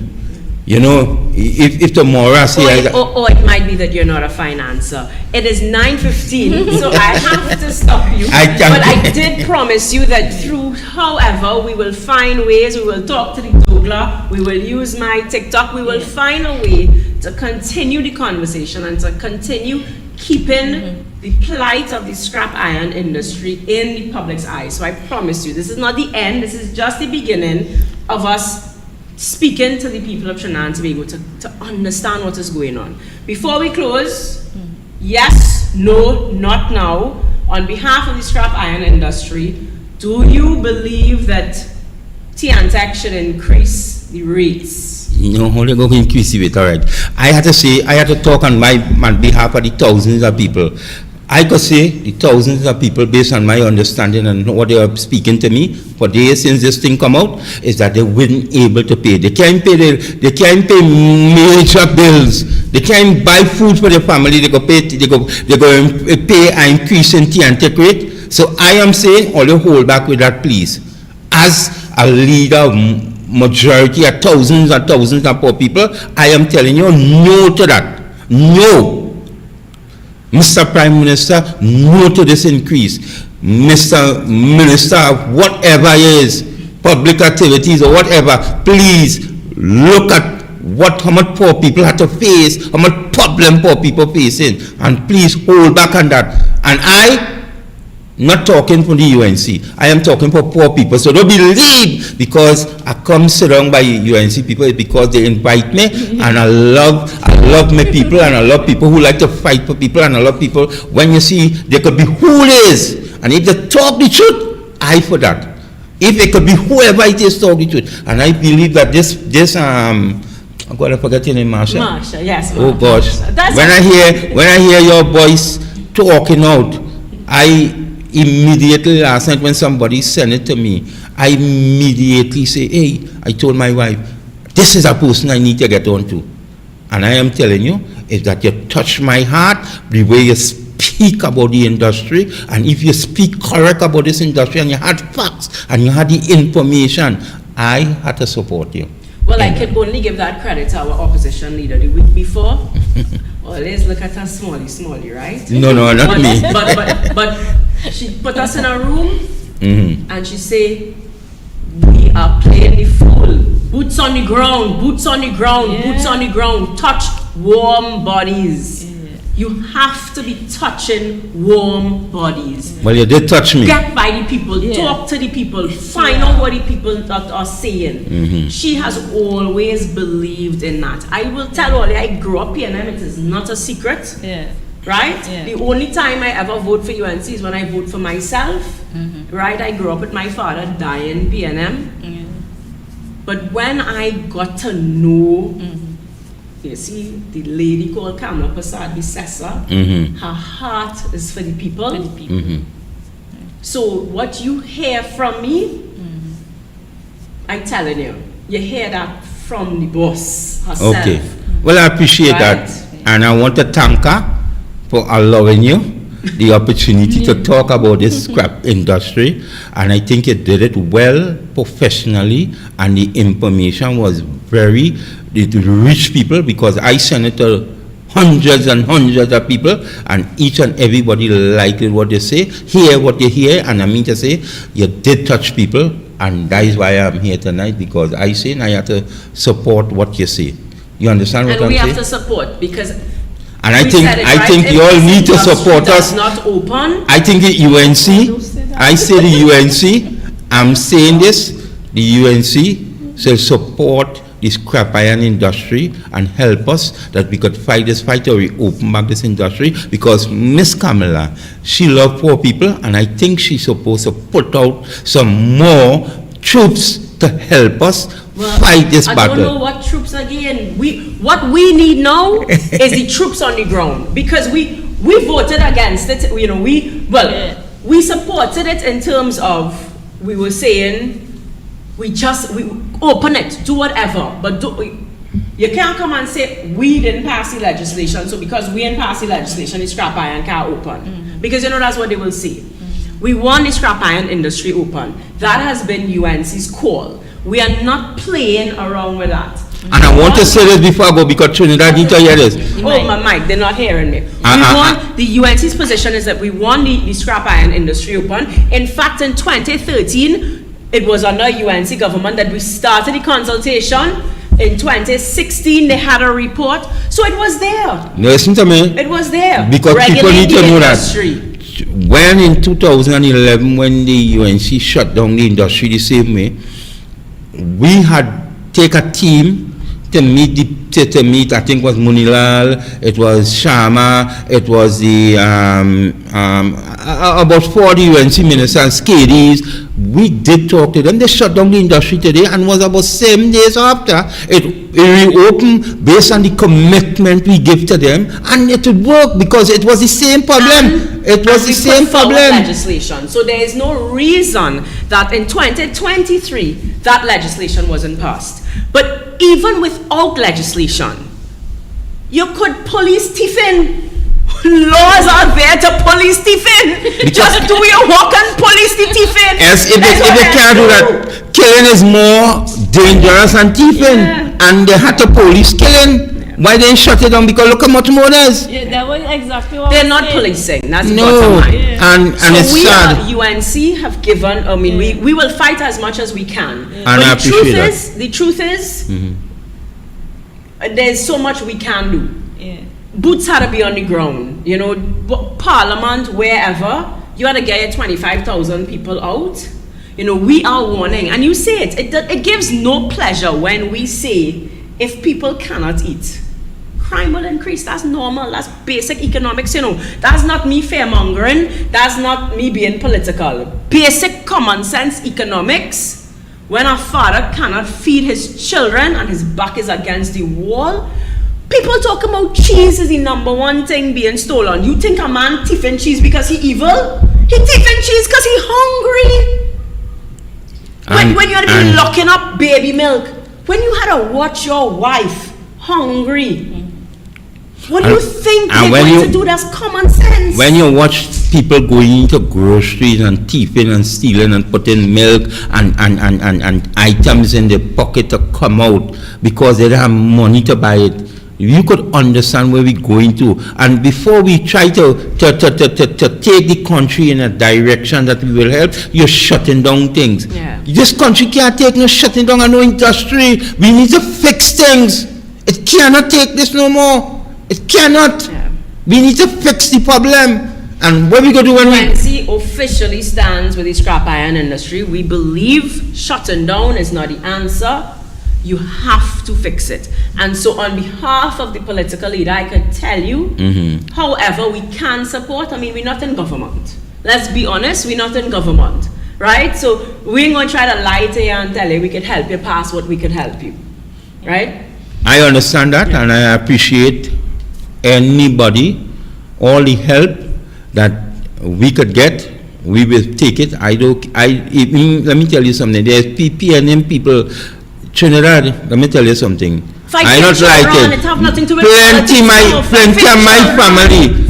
my family is PNM, and they support me in what I do in fighting for poor people. I have plenty friends that is UNC. They're supporting me too. I have close friends at UNC. So it's not nothing to do with me about who is UNC and who is PNM, who is what. I have people from different sectors in supporting me. So I wear all kind of jerseys.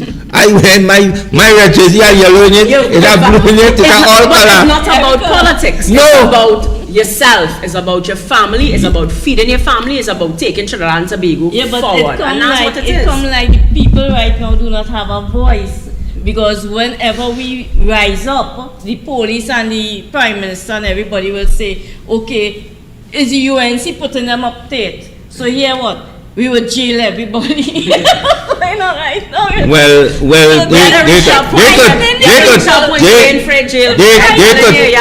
it come a time in different countries all over the world. If you watch what happened in Sri Lanka some months ago, is that it's poor people who stand up, you know. Poor people stand up, and all part of the world, when change make in a country, it's poor people who stand up for the change, Poor people who stand up. So I'm telling them, I am saying again, I am telling you, poor people, and I am saying, you all have a leader that will die for you all and will fight with you all, and I wouldn't give up. And I'm saying this before we go, I will never surrender, and I will never sell out my people for no money, for no thank you, for nothing, because I have the opportunity from other countries to go and set up my business, and I ain't doing it yet. I ain't do it. Because you know why I ain't do it? Because people go say I is a weak heart. And I'm saying I stay in here and I go fight. I get opportunity to come out of Trinidad and set up my business, and I'm not doing it. I ain't doing it because I want money. I stay in here because I love people, I love poor people, and I want to show poor people that we could make a change, we could make a difference. I just take time to go and tell people, stay away from crime. Do not go and steal a car to get a car. Save up your money to buy a car. If you want to buy a fridge or a stove, save up your money to do it. I would have a grocery and car business.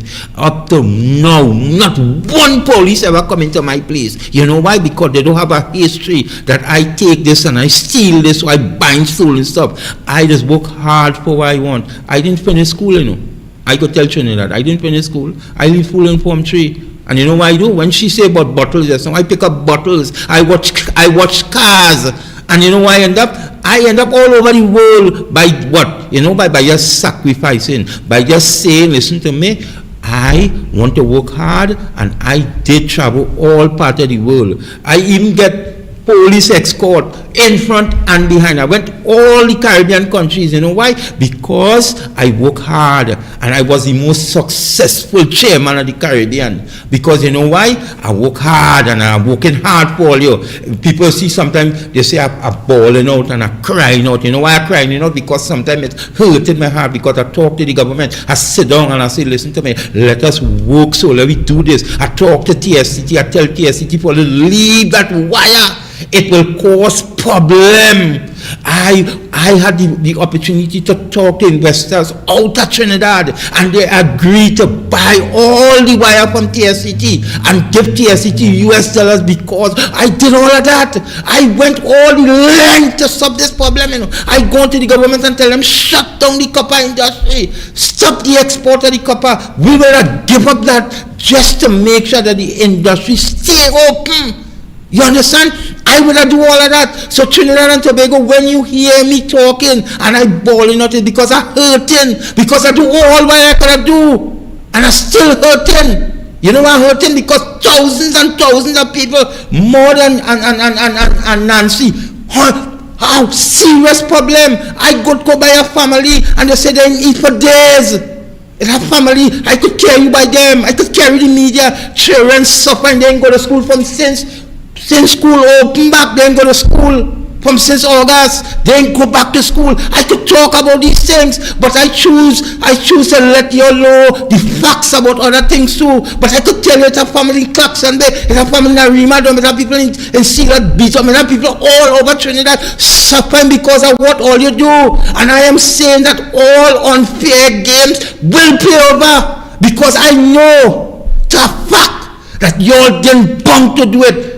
And some of the thing is fabrication, that all your safety. I am saying all the people that went and steal people, manual cover, the thief, whatever, I as the leader, and I'm telling Trinidad and Tobago tonight, I apologize for it. I apologize for it, because I had to stand as the leader, and whatever did wrong, I apologize for it. I didn't do it, you know.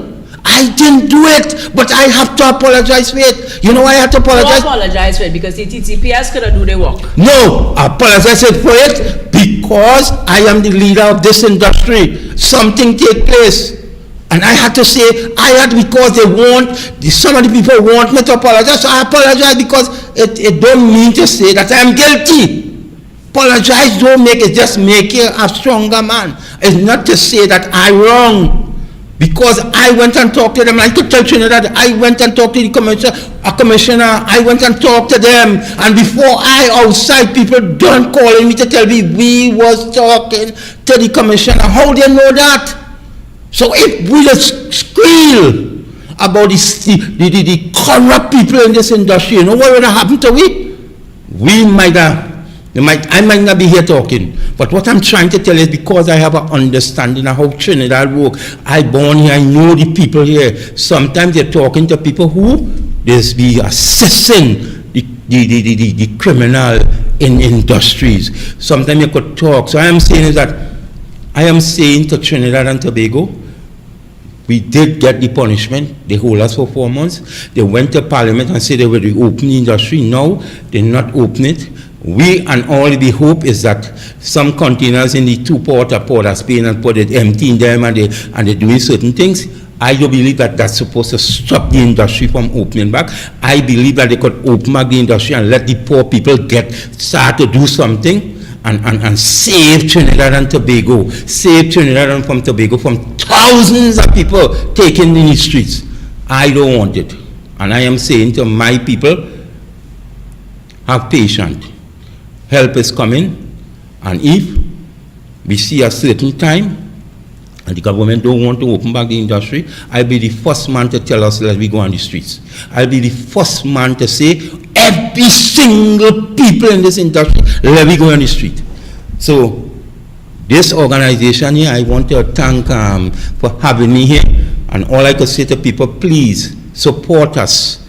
Support us. It's not that because some of the people who is your brother, your sisters, might be a family that went and do a little wrong, is that we had to, all of you all had to punish us because of that and want to be talking to us bad in the fast media and talking about the industry bad. Let me tell you something. If we start to talk about police, then I know it had so much I think we could talk about police because there's so much I think that take place. But you know what happened? We continue with them and we working with them because police is important for Trinidad. This industry is important for Trinidad also, and that is why we are asking you all, please support us.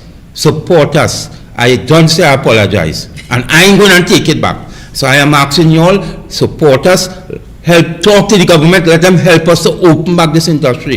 The UNC, I am saying, Ms. Kamala, I am saying, please support us and send out your troops to help us in whatever it means, because this is something that your heart is on poor people. I know, I hear you talk about poor people. This is thousands of poor people suffering for months and no help from the authority, none whatsoever. You could imagine that you have a brother that ain't having $1, they have nothing for 4 months. Well, Mr. Ferguson, I promise you that we will raise it again and again and again. We will raise the issue of the grants, etc., the help, and whatever is within our powers, we will do to help. We are a good 33 minutes over, so I am going to end here tonight. Thank you very much, guys. I hope we will just a little bit as exciting as the douglAR. And I promise you that we will carry on this conversation. Thank Good you. night, and see you guys whenever.